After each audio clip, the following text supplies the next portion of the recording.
الحمد لله رب العالمين والعاقبة للمتقين والصلاة والسلام على رسوله محمد وآله وصحبه أجمعين.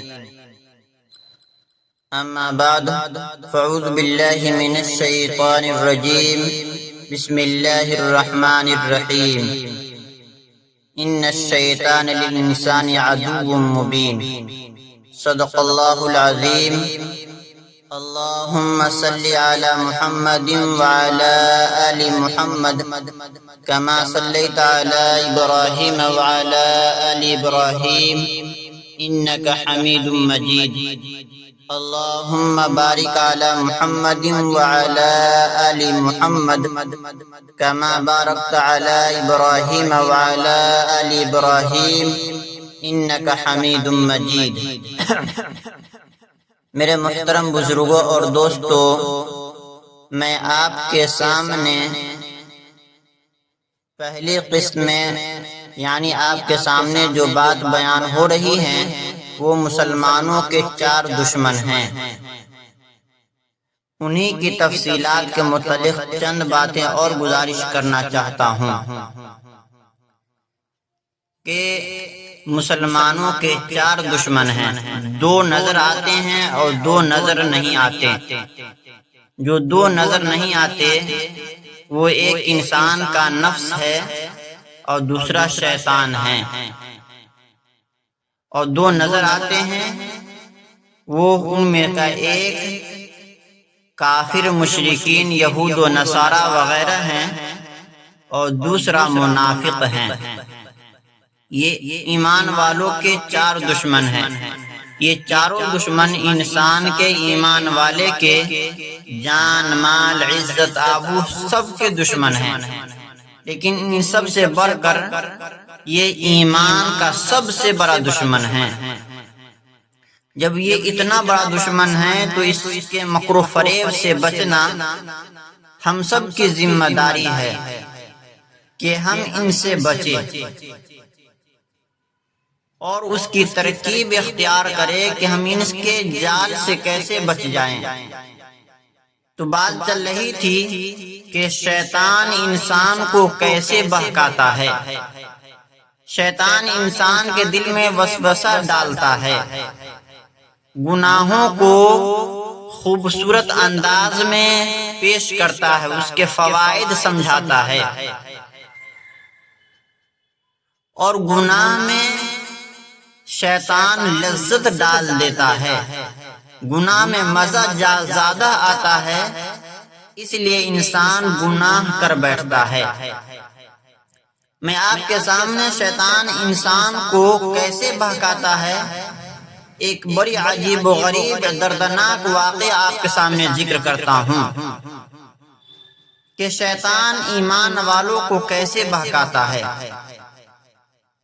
حضرت مولانا قاری محمد طیب صاحب رحمۃ اللہ علیہ نے اپنی مجلس میں ایک مرتبہ بنی اسرائیل کے ایک عابد کا دردناک واقعہ بیان فرمایا تھا کہ شیطان کس طرح انسان کے دل میں گناہوں کا وسوسہ ڈالتا ہے اور آہستہ آہستہ کس طرح انسان کو اصل گناہ میں مبتلا کرتا ہے اور کیسے کیسے گناہ کروا دیتا ہے. یہ بڑا عبرتناک واقعہ ہے. ہم سب کو اس سے سبق لینا چاہیے تاکہ ہم بھی نفس و شیطان کے مخفی ہتھیاروں سے ہوشیار ہو جائیں، ہوشیار رہیں اور اپنے آپ کو ان سے بچانے کی کوشش کریں. چنانچہ فرمایا کہ بنی اسرائیل میں ایک بہت بڑا عابد و زاہد آدمی تھا جو دن رات عبادت میں لگا رہتا تھا. بنی اسرائیل میں اس کی عبادت مشہور و معروف تھی. لوگ دور دور سے اس کے پاس آتے اور اس سے پانی پر دم کراتے اور دعا کراتے. اس طرح اس کو عوام کے اندر بڑی مقبولیت شہرت حاصل تھی. اس عابد کے پاس اس بزرگ کے پاس دو بھائی آیا کرتے تھے۔ ان کی ایک کماری بہن تھی، ان کے والد اور والدہ وغیرہ ماں باپ وغیرہ کوئی اور دوسرے رشتہ دار بھی کوئی نہیں تھا، بس یہ تین ہی افراد تھے، دو بھائی ایک بہن۔ ایک مرتبہ ان دو بھائیوں کو کسی دور دراز کے سفر پر جانا ضروری ہو گیا۔ اب ان دونوں کو یہ فکر ہوئی کہ ہم اپنی بہن کو کس کے پاس چھوڑ کر جائیں، کوئی رشتہ دار یا معتبر آدمی نہیں ہے جس کے پاس بہن کو چھوڑ کر جائیں۔ اسی فکر اور پریشانی میں تھے کہ ان کو خیال آیا کہ عابد اور بزرگ شخص جو ہیں ان سے زیادہ قابل اعتماد کون ہوگا، ان کے پاس چھوڑ دیتے ہیں۔ چنانچہ دونوں بھائی ان بزرگ کے پاس گئے اور جا کر درخواست کی کہ ہم دونوں ایک سفر پر جا رہے ہیں اور جانا بھی ضروری ہے، اور اس بہن کو اکیلا بھی نہیں چھوڑ سکتے، اور سفر میں بھی جانا ضروری ہے، اس لیے ہم اس کو آپ کے پاس چھوڑ کر جانا چاہتے ہیں۔ پہلے تو ان بزرگ نے صاف انکار کر دیا، لیکن جب ان دونوں بھائیوں نے بہت اصرار کیا تو انہوں نے کہا کہ اچھا، اس کو خانقاہ کی فلاں کمرے میں، یہاں جہاں وہ بزرگ رہتا تھا اسی کے قریب فلاں کمرے میں چھوڑ دو، میں اس کے کھانے پینے کا انتظام کر دوں گا۔ چنانچہ وہ دونوں بھائی اپنی بہن کو اس کے پاس چھوڑ کر سفر پر روانہ ہو گئے۔ اب وہ بہن خانقاہ کے یعنی اس کمرے کے ایک کمرے میں رہنے لگی، یہ عابد اس کو کھانا بھیجوا دیتا تھا، پھر خالی برتن واپس منگوا لیا کرتا تھا۔ اب شیطان نے اس عابد کے دل میں خیال ڈالا کہ یہ دونوں بھائی تو مخلص مریدوں میں سے ہیں اور یہ ان کی بہن ہے، اب میں اس کو اس طرح کھانا بھیجوا دیتا ہوں، یہ تو مناسب بات نہیں ہے، کبھی خود جا کر بھی کھانا دے دینا چاہیے۔ چنانچہ اب کبھی کبھی وہ عابد صاحب خود جا کر کھانا پہنچا دیتے، لیکن کھانا دینے کا وہی طریقہ رکھا کہ کھانا باہر دروازے کے پاس رکھ دیا اور اس بہن نے اندر سے ہاتھ بڑھا کر کھانا اٹھا لیا، اور کھانے سے فارغ ہونے کے بعد برتن اس نے باہر رکھ دیے اور یہ اٹھا کر لے آتے۔ دیکھیے، شیطان نے گناہ کرانے کے لیے پہلا خیال دل میں ڈال دیا۔ اگر وہ عابد اسی موقع پر اپنے آپ کو بچا لیتا تو آئندہ کے مراحل پر بھی اس کے لیے آئندہ مراحل سے بھی اس کے لیے بچنا آسان ہو جاتا، لیکن وہ عابد اس پہلے مرحلے پر اپنے آپ کو نہ بچا سکا۔ اب شیطان نے اس کے دل میں دوسرا وسوسہ ڈالا کہ کیا تم نے اس کو اچھوت بنا رکھا ہے کہ بس کھانا رکھا اور آگے آ گئے اور پھر برتن لے کر واپس آ گئے؟ یہ بھی کوئی طریقہ ہے؟ آخر وہ بھی تو انسان ہے، اس کا تو یہاں پر کوئی بھائی بہن نہیں، کوئی ماں نہیں، کوئی باپ نہیں، کبھی کھانا پہنچنے کے ساتھ ان کو سلام کرنا چاہیے اور خیریت بھی پوچھ لینی چاہیے۔ اب یہ دوسرا مرحلہ آ گیا، چنانچہ اس عابد صاحب نے اس کو سلام کرنا اور خیریت پوچھنی شروع کر دی۔ کچھ دن کے بعد شیطان نے تیسرا وسوسہ ڈالا کہ باہر سے خیریت پوچھنے سے کیا فائدہ ہے، کبھی اندر کمرے میں جا کر بھی خیریت پوچھنی چاہیے تاکہ اس کو کچھ انس ہو جائے، کیونکہ وہ تو بیچاری اکیلی کمرے میں بند ہیں، نہ تو اس کا کوئی ہمدرد ہے نہ کوئی خیر خواہ ہے۔ چنانچہ اس عابد نے اس خیال پر بھی عمل کر لیا اور اب کمرے کے اندر جانے لگا اور دو چار خیریت کے جملے کہہ کر کھانا لے کر اور برتن لے کر واپس آ جاتا، خبر خیریت پوچھ کر کھانا دے کر اور برتن لے کر واپس آ جاتا۔ پھر شیطان نے چوتھا وسوسہ ڈالا کہ کچھ دیر اس کے پاس بیٹھنا بھی چاہیے، کم از کم 10 منٹ اس کے پاس بیٹھنا بھی چاہیے۔ چنانچہ وہ عابد اس کے پاس 10-15 منٹ بیٹھنے لگا۔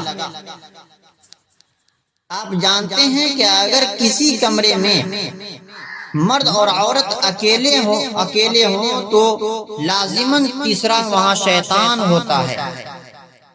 چنانچہ دونوں کے درمیان رابطہ بڑھتا رہا، حتیٰ آہستہ آہستہ شیطان نے دونوں کو گناہ کے اندر مبتلا کر دیا۔ دیکھیے، پہلے وسوسے نے اس کو کہاں سے کہاں تک پہنچا دیا۔ ظاہر ہے کہ گناہ میں مبتلا ہونے کے بعد آدمی کو بڑی شرمندگی ہوتی ہے اور آدمی اپنے عیب کو چھپانے کی بھرپور کوشش کرتا ہے۔ یا تو وہ ایسا بے غیرت ہو جاتا ہے کہ اس کو اس کی کوئی پرواہ ہی نہیں ہوتی، اور اگر تھوڑی بہت غیرت ہوتی ہے تو وہ اس عیب کو چھپانے کی کوشش کرتا ہے۔ چنانچہ اس عابد نے اس عورت سے کہا کہ تم کسی کو مت بتانا، اور جب تمہارے بھائی آ جائیں تو ان کو بھی مت بتانا۔ اس کے بعد اس عورت کے بچہ پیدا ہو گیا۔ اب اس عابد کو اپنی عزت کی فکر ہو گئی۔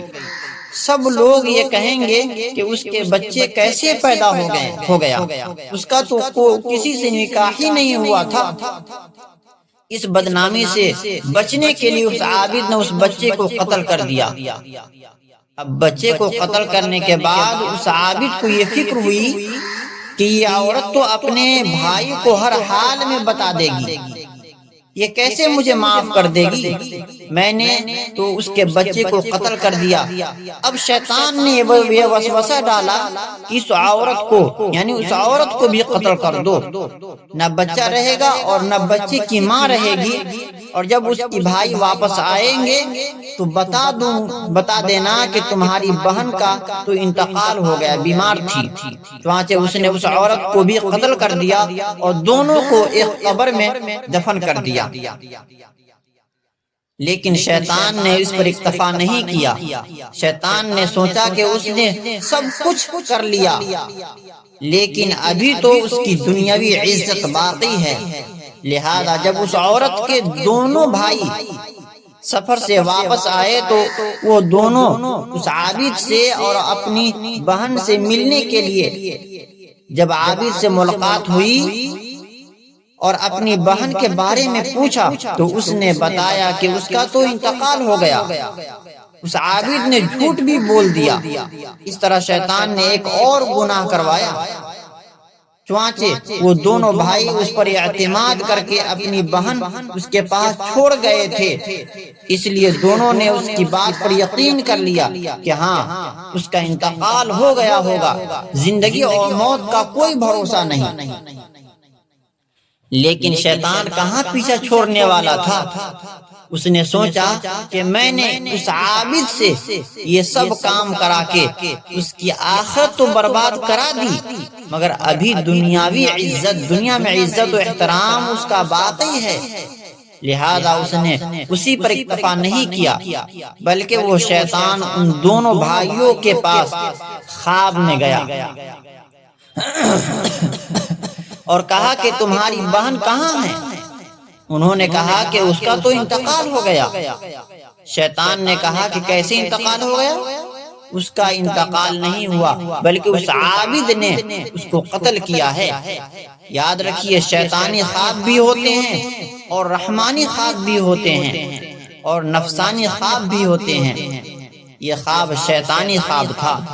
خواب میں شیطان نے دونوں بھائیوں سے کہا کہ تم دونوں جا کر تحقیق کرو، عابد نے تمہاری بہن کو قتل کیا ہے، اس کا انتقال نہیں ہوا، اس عابد نے تم سے جھوٹ بولا ہے۔ اس خواب کے نتیجے میں ان کو بھی شبہ ہو گیا، ان کے بھائی کو۔ چنانچہ ان دونوں نے تحقیق کے لیے مشورہ کیا، قبر کھود کر ہم تحقیق کر لیتے ہیں، اس میں کیا حرج ہے، اس سے ہمارا شبہ دور ہو جائے گا۔ اب جب قبر کھود کر دیکھی تو پتہ چلا کہ بہن کو بھی قتل کیا گیا اور اس کے بچے کو بھی قتل کیا گیا ہے۔ اور یہ بچہ اس سے بدکاری کے نتیجے میں پیدا ہوا تھا۔ اب دونوں نے جا کر عابد کو پکڑ لیا۔ حقیقت میں وہ قاتل تھا ہی، اس نے جرم کا اقرار کر لیا۔ انہوں نے جرم کا اقرار کر لیا کہ ہاں مجھ سے یہ غلطی ہوئی ہے۔ بس ان دونوں بھائیوں کو غصہ آ گیا۔ انہوں نے عابد کو پکڑ کر اس کے پیروں میں رسی باندھی اور اس کا منہ کالا کیا اور پورے شہر میں سڑکوں پر اس کو گھسیٹا تاکہ لوگ اس منظر کو دیکھ سکیں، اور اس طرح اس کو ذلیل کر دیا۔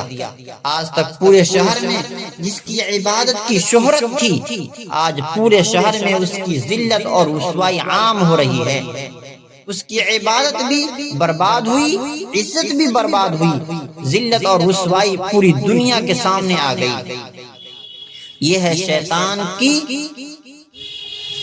فریب، یہ ہے شیطان کے بہکانے کے طریقے کہ شیطان نے سب سے پہلے اس عابد کے پاس آ کر یہ نہیں کہا کہ تو یہ گناہ کر لے، اور نہ ہی شیطان کسی سے یہ کہتا ہے کہ تم نماز مت پڑھو یا رشوت لے لو یا سود کھا لو، بلکہ وہ شیطان پہلے مختلف گناہوں کے وسوسے اور خیالات دل میں ڈالتا ہے، اور پھر آہستہ آہستہ انسان ان خیالات کو قبول کرتا رہتا ہے اور ان پر عمل کرتا رہتا ہے۔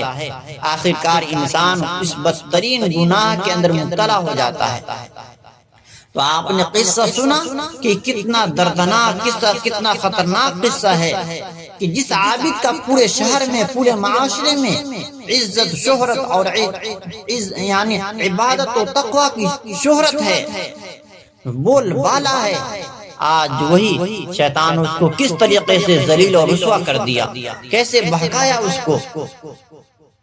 تو ہم سب کو چاہیے کہ شیطان کی مکر و فریب سے حد الامکان بچنے کی کوشش کرنا چاہیے۔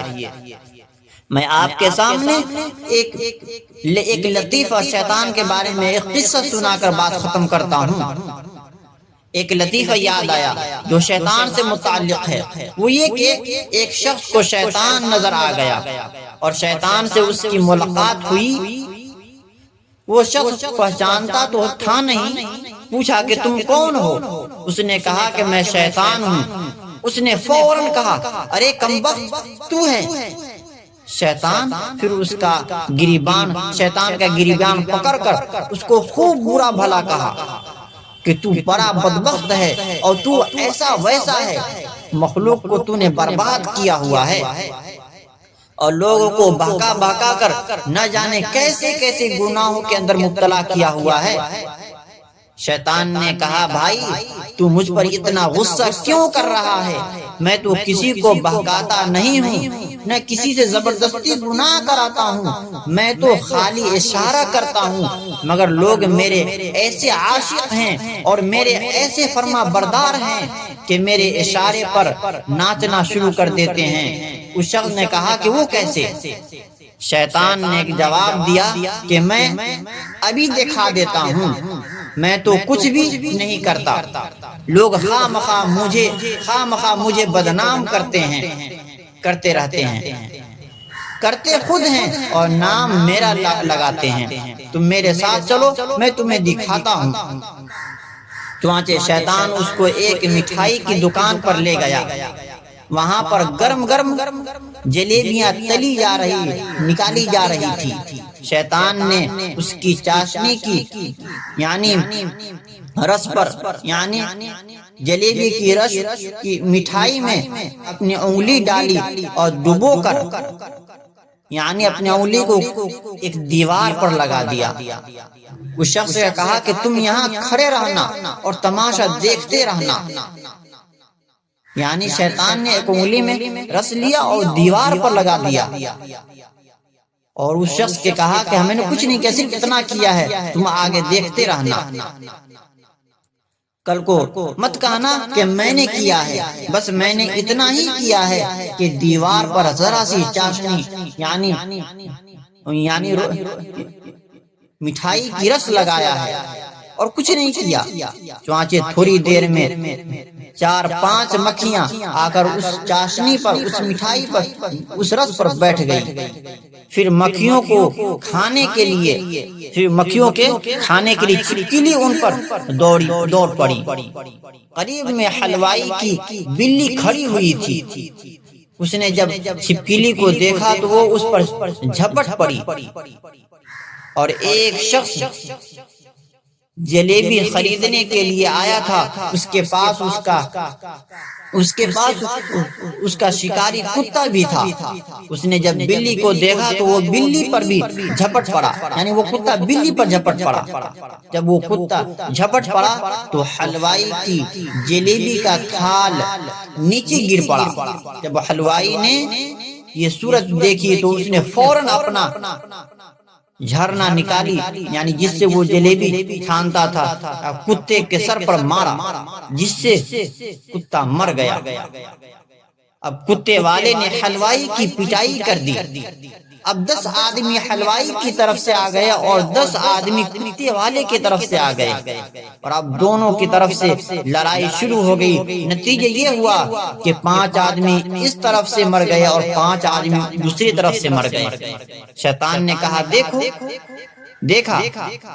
دیکھا نہیں، میں نے مارا ہے، یہ خود مرے ہیں، میں نے تو خالی چاشنی لگائی تھی، میں نے اور تو کچھ نہیں کیا تھا۔ آگے جو کچھ کیا وہ انہوں نے لوگوں کی اپنا کام تھا، لیکن اس کو یہ لوگ میرے کھاتے میں ڈال دیتے ہیں کہ شیطان نے سب کچھ کروا دیا۔ اب بتاؤ، کیا چاشنی پر مکھی میں نے بیٹھائی تھی؟ کیا چھپکلی کو میں نے بھگایا تھا؟ کیا بلی میں نے پالی تھی؟ کیا کتے کو میں نے کہا تھا کہ اس کو بلی پر چھپٹ مارو؟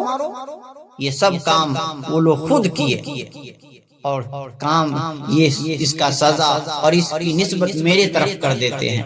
تو میرے عزیز دوستو، کہنے کا منشا اور مقصد یہ ہے کہ شیطان یعنی وسوسہ ڈالتا ہے، شیطان صرف راستہ بتاتا ہے اور دل میں گناہوں کی لذت ڈال دیتا ہے، اور وسوسہ ڈالتا ہے، اور گناہ کو خوبصورت انداز میں بنا کر پیش کرتا ہے شیطان۔ اس لیے ہم سب دعا کیجئے کہ اللہ پاک ہم سب کو شیطان کی مکر و فریب سے بچائے، اور مسلمانوں کے، ایمان والوں کے 4 دشمن ہیں، ان چاروں دشمن سے ان مسلمانوں کی اللہ پاک حفاظت فرمائے۔ اللہ پاک ہم سب کو عمل کی توفیق عطا فرمائے۔ وما علینا الا البلاغ۔